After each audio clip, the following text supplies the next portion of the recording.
Hi guys, welcome back to my channel. Today I really just wanted to sit down and chat with you guys again because I was getting changed this morning and I realized that you don't know anything new or anything. So basically, okay, so the last video was kind of like an update, mini Q&A, a bit like this actually, just another catch up. But if you guys remember in the last video, I said, oh, what's that message? In the last video, I said that I had a lot going on. One of them was my RKC, which stands for Russian Kettlebell Certification. I had that coming up. Well, since then, I actually attended that weekend in Coventry. It was a 2-day weekend, a 2-day very intense workshop. With a lot of testing in order for you to get your certificates. There was a lot of physical testing, a lot of skill testing and teaching. So like they test you on your teaching skills. And anyway, I'm happy to say that I passed, alhamdulillah, and I got my certificate and I am so happy. I mean, it doesn't seem that I'm that happy now, but it's been, a good 5 days since for me to process. I'm just so happy and so relieved because honestly, I was so stressed leading up to that. And I trained so hard for it. And it's something that I've really wanted to achieve ever since I started to train with kettlebells. Actually, that's a lie. Ever since I found out what it was. A lot of you guys know my fitness journey started exactly 3 years ago, and I really did start as a beginner, which I'll talk about a bit later. And then what I found happened over that 3 years is that I found something that I love, which was, skipping / jump rope. And then I gradually got onto kettlebells. I was introduced to them just sort of like on a whim in a fitness class, and I just really enjoyed the classes that incorporated kettlebells.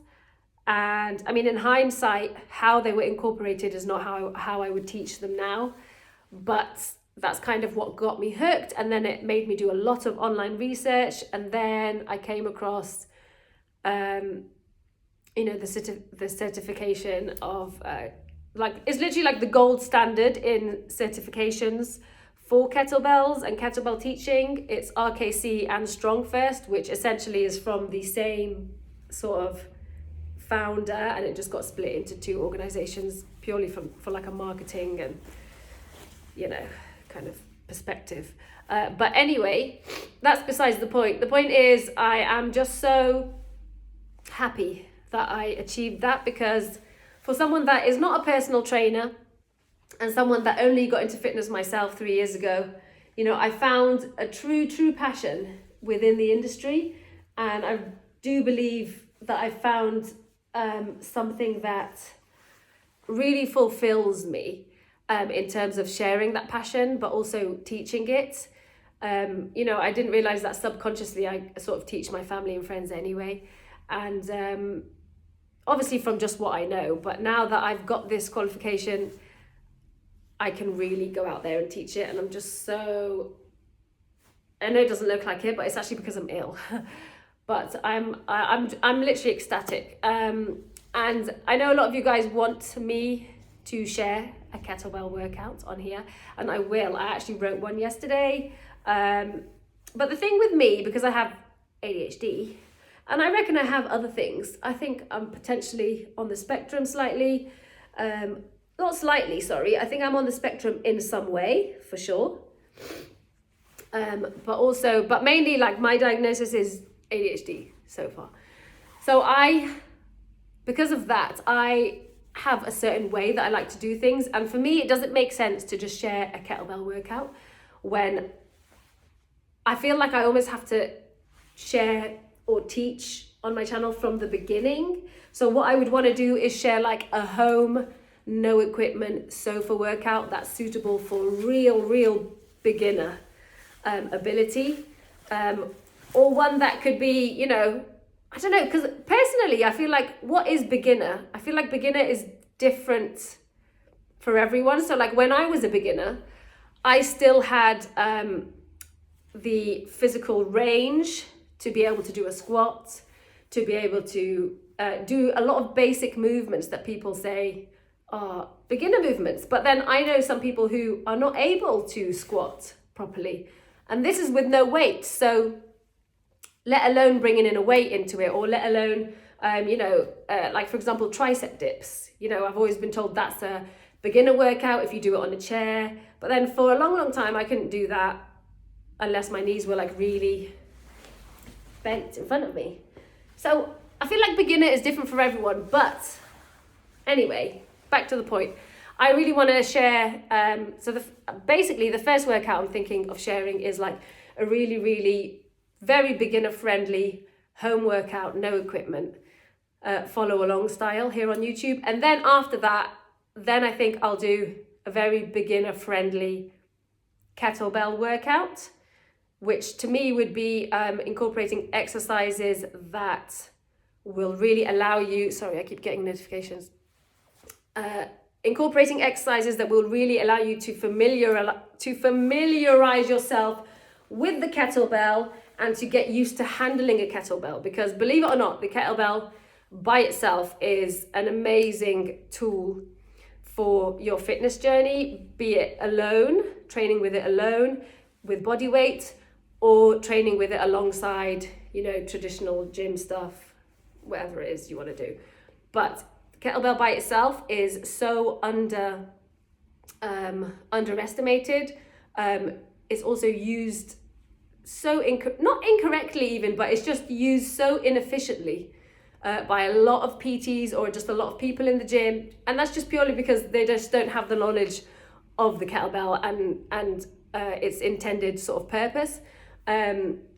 So like I remember back in the days when I go to classes, we'd do a lot of kettlebell exercises, now coming to think of it, like the high pull even, which are just so not pointless, but almost pointless. It's just, why would you do that with a kettlebell, the kettlebell has so many amazing exercises to get amazing results, and some of the moves I see happening are just inefficient. Basically, you need to use the kettlebell for what the kettlebell, you need to use the kettlebell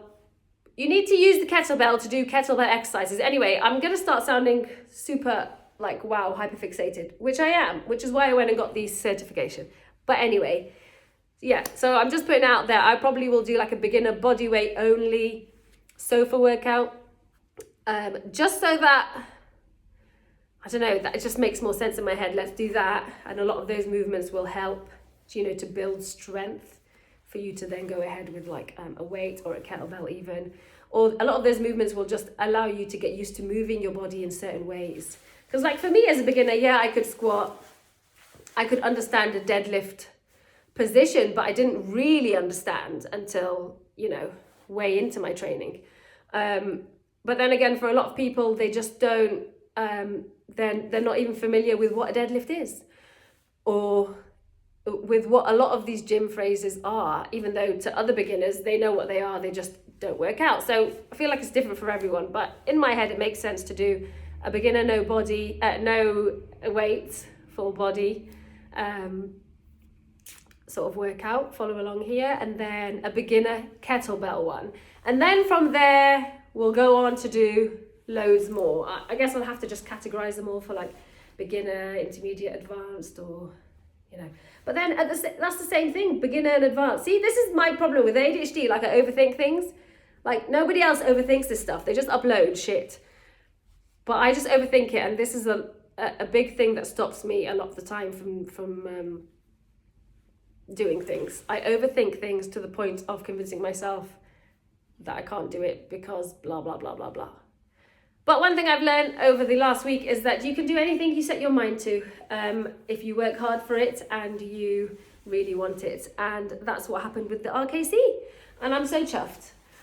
But in hindsight, before the weekend, which I knew was going to be super intense and really hard work, because remember, it's a 2-day, very long day, 8 till like 6 p.m. workshop where we're doing a lot of learning, so it's mentally exhausting. But then we're also doing a lot of a physical movement, so it's physically exhausting, and there's a lot of testing required. So there's a lot of tension in the room, mentally and physically, and then there's a lot of intense sort of working out as well. So I knew I'd be exhausted from it, but I had prepped myself for it. However, 2 days before, I took 2 days rest as instructed by my coach, which is a smart thing to do. And I'm glad I did. But usually when I take 2 days rest consecutively before my next workout, usually my next workout, I feel very, very strong and very rested. But for some reason, I remember the first day of the certification weekend feeling very weak and basically feeling like what is usually my light weights. They were feeling very heavy, and I just didn't understand why. I just remember thinking, wow, why is this feeling so heavy right now when I've had 2 days rest? Anyway, I got through the weekend. It was extra hard, I think, because I found everything just way heavier than usual. And then on top of the stress of passing and the learning and the mental and physical exhaustion.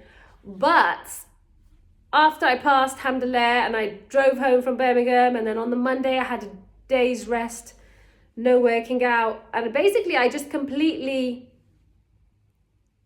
relaxed. Anyway, the next day I felt super ill on the Tuesday, and I tested positive for COVID.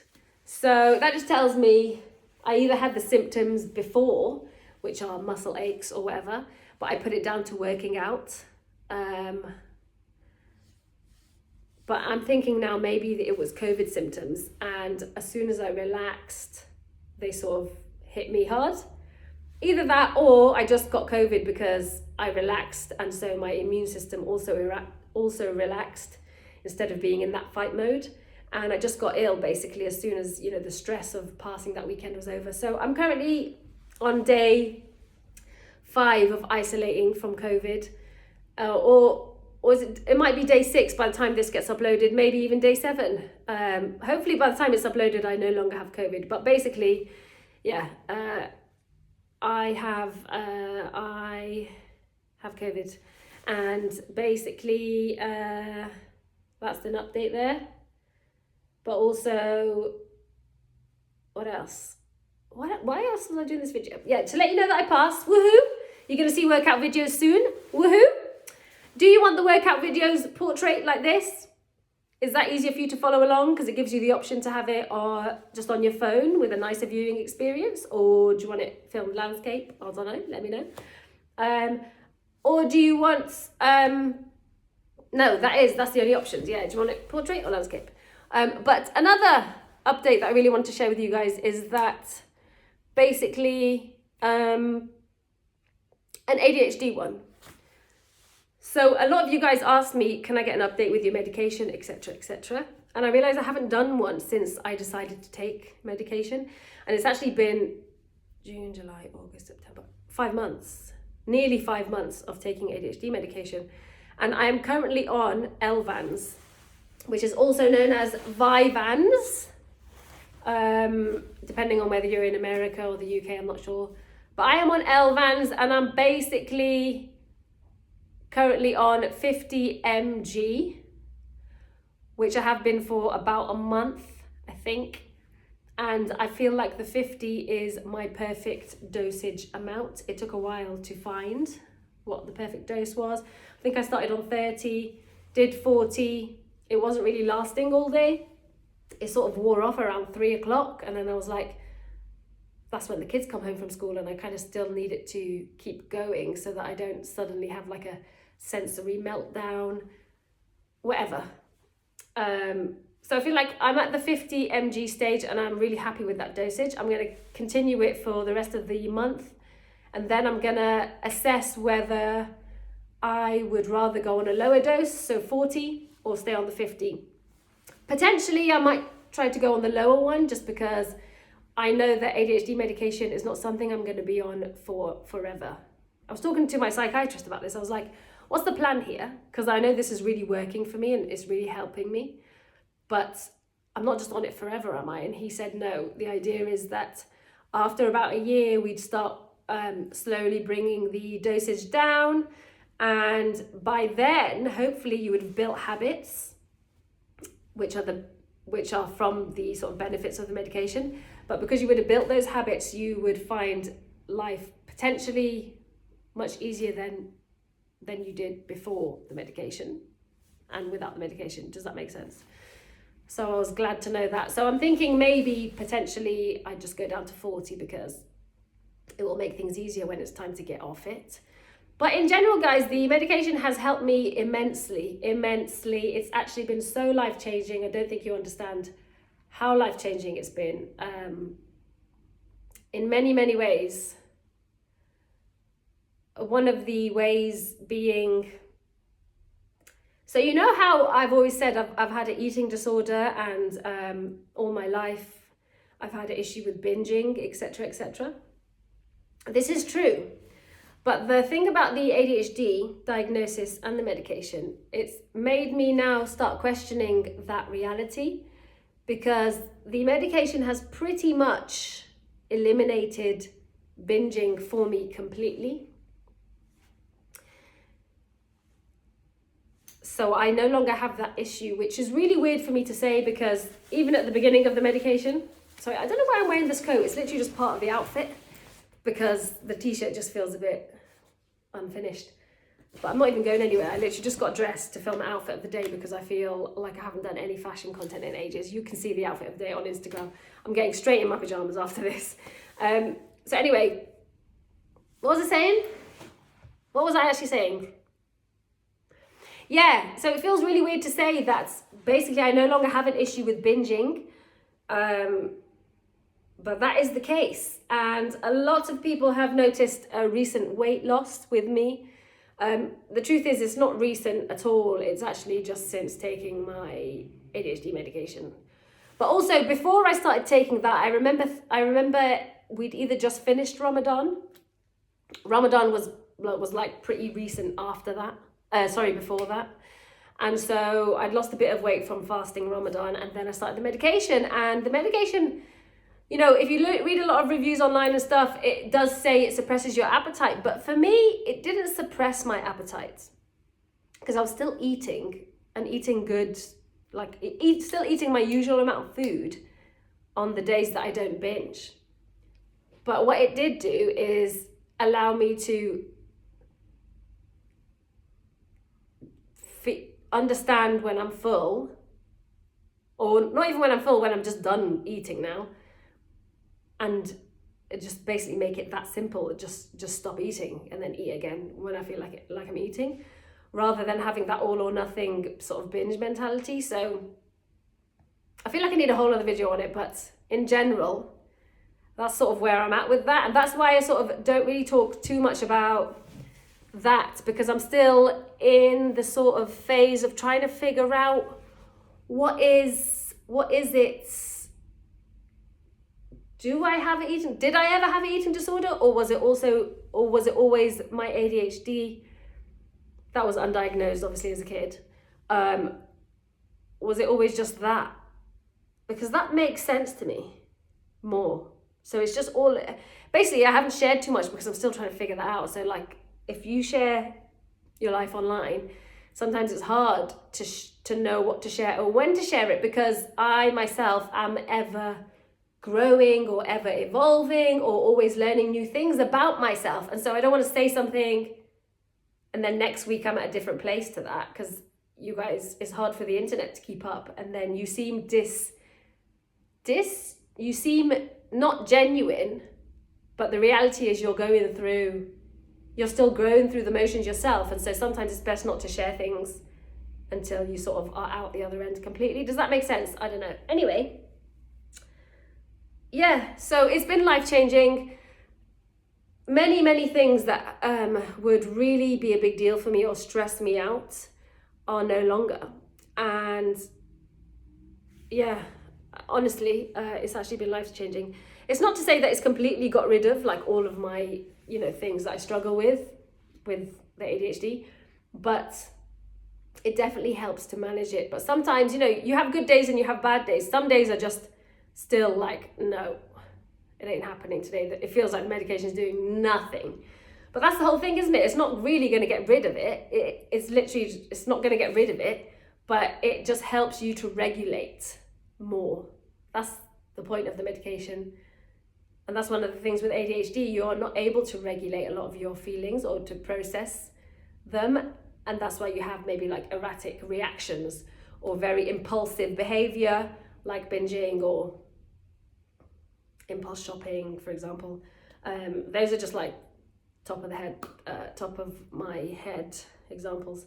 So yeah, it just helps you manage or regulate those emotions that will then prevent you from doing this sort of behavior all your life that ends up leading to, bigger issues or long-term problems. And although they seem small and annoying, after many, many years, it can get tiring, always finding yourself in a cycle. Like, for example, a lot of people with ADHD, they get hyperfixated on things and then they lose interest. And usually they lose interest as soon as they've sort of told everyone about it. And then you have this weird feeling of shame, like,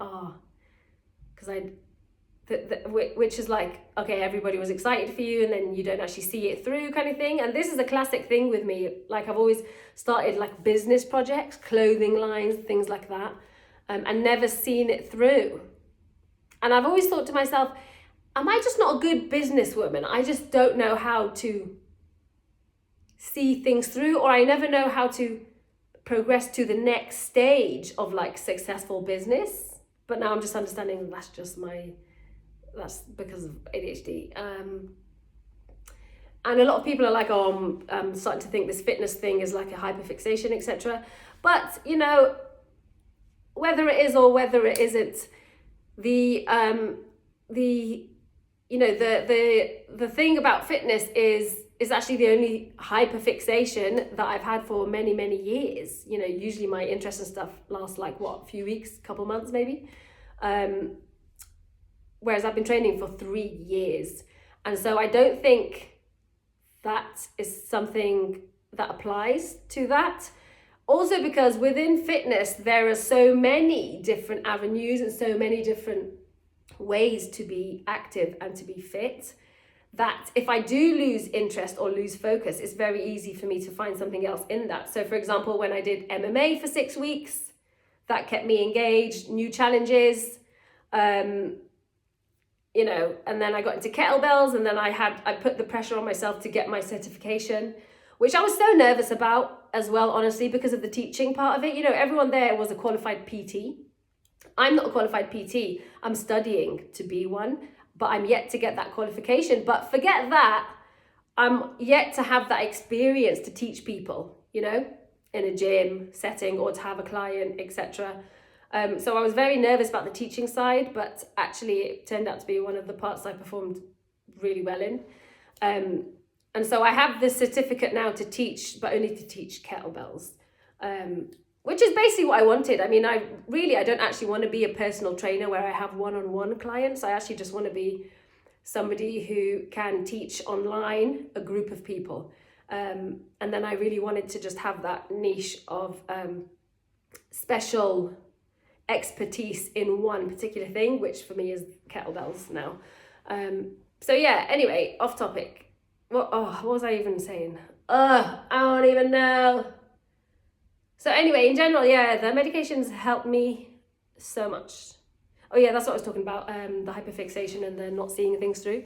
Yeah, so you feel this sort of weird shame because you don't finish off your projects, and then you're always sort of in a cycle of disappointing people, but also disappointing yourself, and then you feel like a failure, and then your self-esteem goes low, and then you have imposter syndrome, and then you tell yourself you don't deserve success when you get it, or you don't deserve, or you convince yourself that you're not able to do certain new challenges.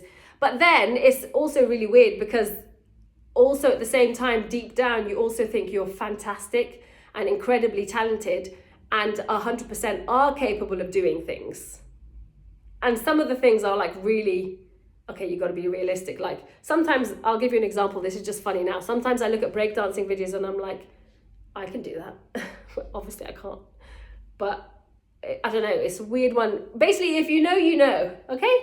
Now, any of the symptoms I'm mentioning, if you can relate to it, it doesn't mean that you have ADHD, okay? There's got to be a whole bunch of other things. And I know there is a bit of a trend online now with ADHD, so a lot of people basically being diagnosed with ADHD because of TikTok, which was my case. But the reality is, it's not a fun thing to have, and it's not quirky, and it's not easy thing to live with, and it's not an easy thing for your partner to deal with as well, or to like manage a household, and for you guys to understand each other, especially when one of you doesn't have it. It's not easy at all. There are, you know, interesting parts to it, and some things that a lot of people will relate to, but that doesn't mean you have ADHD. You might do, but just because you relate to like one or two things on here doesn't mean that you also have ADHD. But then you might do it. You know, basically just do your research, and then in the end get a psychiatrist and like get a diagnosis if you really, really want to know. Anyway, whatever. Yeah, a lot of people are just like, oh, stop talking about ADHD, or stop, or, you know, we've all got a bit of ADHD, blah, blah, blah, which is not true. And, you know, anyway, that's a whole other conversation. This video is 26 minutes long. Wow. What else was I going to say? Anyway, that's kind of an update. Oh, just one quick question before I go. There is a new project I kind of, oh, wait, actually. One of the questions from last week was, what was the inspiration behind the new brand, Sand? And did I say what that was? Oh, I think I answered it. Basically, I said it's Sid and Dina Sand. I think I answered it. Am I right? But there's a new collection for that dropping very soon, and it's Dina Torquilla times Sand, which, if you remember, a few years ago, I started my Dina Torquilla pieces, and I only basically completed 2 pieces, and I got them made in a London studio, so it's very luxury, very high end. And then I sort of stopped, which I guess is a classic ADHD thing. But with this new brand, I thought, how could I make it work so that I can still introduce Dina Torquilla pieces every now and then without having that pressure? And also because Dina Torquilla pieces are at a much higher price point because they're made in a studio in London, and they're literally so limited, like literally 50 pieces of one design. So I thought the best way to do that was Dina Torquilla times Sand, and have a like really limited edition luxury sort of run. But anyway, that's off topic. This video is going to confuse a lot of you. But just a quick question before I do go. I would love to be able to share more fitness content, because genuinely that's kind of the only thing I'm doing all day, is either working out or reading or studying about certain parts of fitness. I'm literally learning every day, and I'm loving it so much. And I would love to be able to share more things with you guys that isn't just trending reels or very short snippets that I feel like you don't get much out of. You don't get much quality knowledge out of, or I just want to be able to share more. But for me to be able to do that, I have to be able to make money from it. Because realistically, you know, my work is my blogging, and, you know, I built that off fashion and family and lifestyle, not off fitness. So I was thinking potentially of coming out with either an app or just a small workout program that I could sell. Is that something you'd be interested in? It would be very affordable, obviously. I mean, if you know how much an app subscription is, it would range between £10 and £15.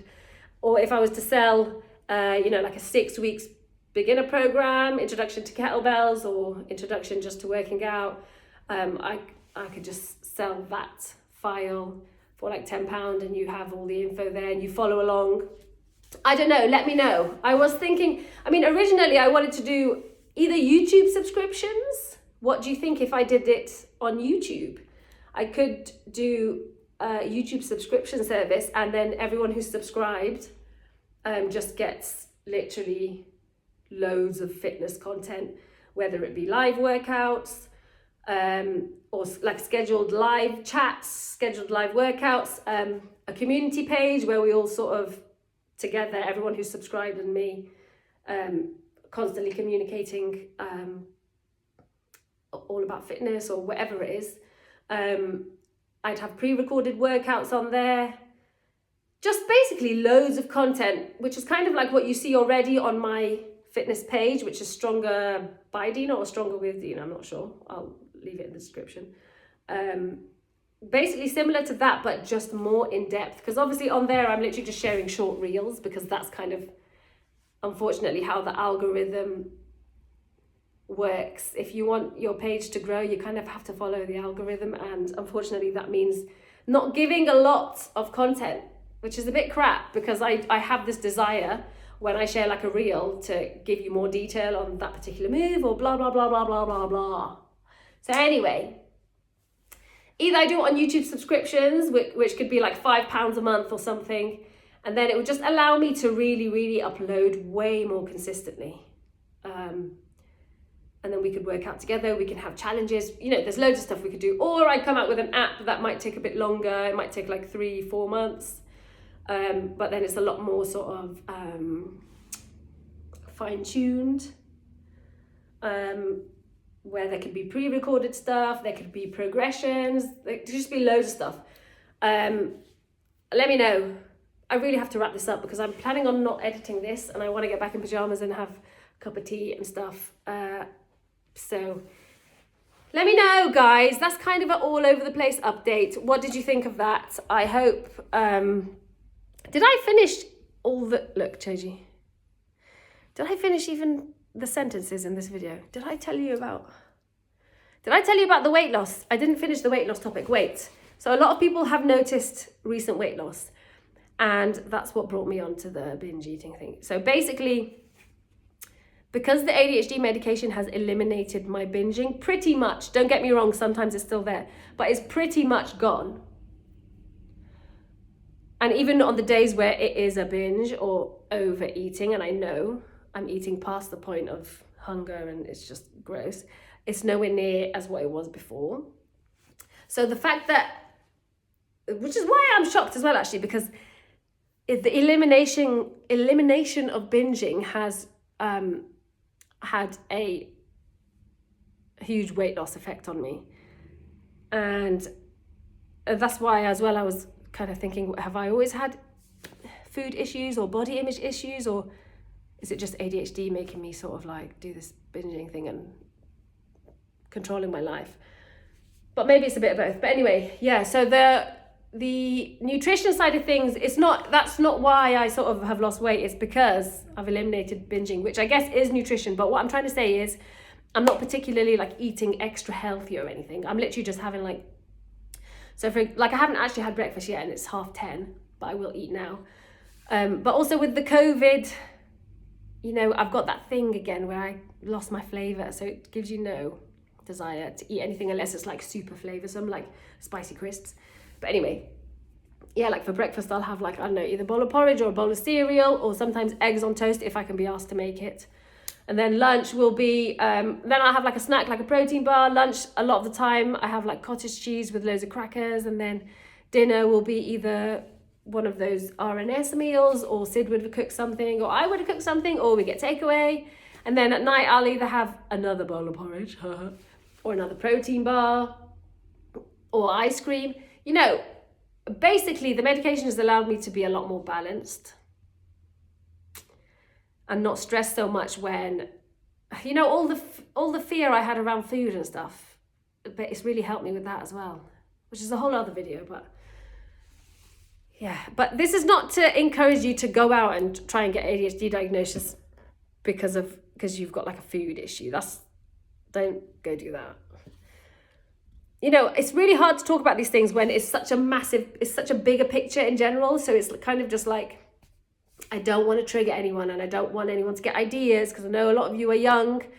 But also at the same time, the more we understand about these things, because, you know, when I was growing up, you know, like you guys now, you guys who are like 17, 18, when I was 17, 18, the internet wasn't like this. There wasn't as much information out there. There wasn't a lot of people that you could relate to.